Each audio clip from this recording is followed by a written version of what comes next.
We didn't choose this war. We didn't want this war, but we need to fight this war. This is an existential war for our very existence. On October 7th, people have forgotten that Hamas terrorists plowed through our borders, raping little girls in front of their parents, killing parents in front of their children, burning entire families alive. Yes, we Avi, can't allow we have understood the violence, of course. The violence has been terrible. But I do want to ask you, I mean, there is a serious humanitarian concern. Benjamin Netanyahu has made it clear that this operation in Rafah will go on despite, the U.S. government and, again, other allies advising against it.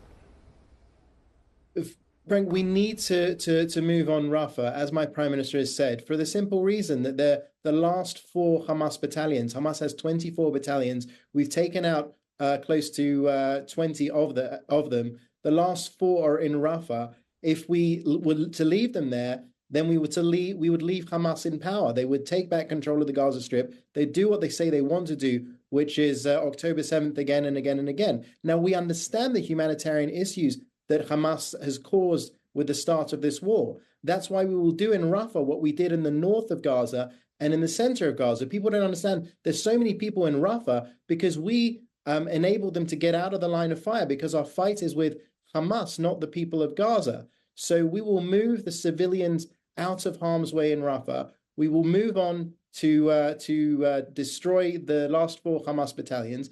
And I'll remind you, there are 133 Israeli hostages, men, women, and children, being held against their will in Gaza.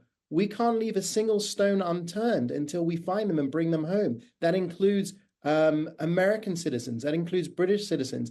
People taken against their will, a crime against humanity. They need to be united with their families. The Israeli government lawyers say that the IDF does comply with international legal obligations and that non-combatant casualties, in other words, civilian casualties, have been exacerbated by Hamas's practice of locating fighters and supplies in civilian areas. How then do you respond to growing accusations from the international community of genocide?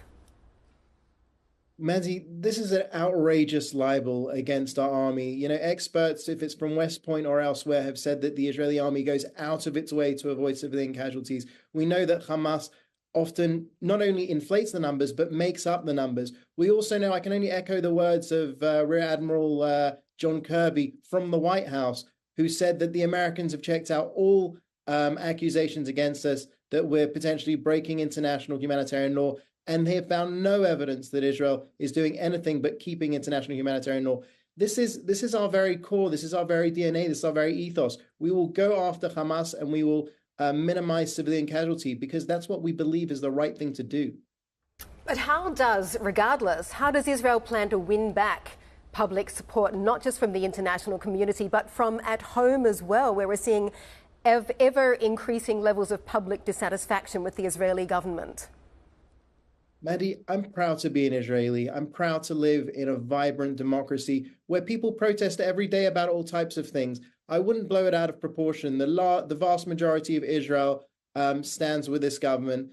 Definitely the large majority of Israel supports all of the war aims to destroy Hamas, to bring home the hostages, and to ensure that Gaza doesn't pose a threat to us. You see, it's not just Gaza. People forget we're being attacked from the north in Lebanon with Hezbollah, from Syria, Iranian militias in Syria, the Houthis in Yemen in the south. A drone came over all the way from Iraq and hit an Israeli target. All of the strings are being pulled by the tyrants in Tehran. This is a war for our very existence. Our prime minister has described it as a second war of independence. We need to win this war for the sake of our children, for the sake of the children of Gaza too.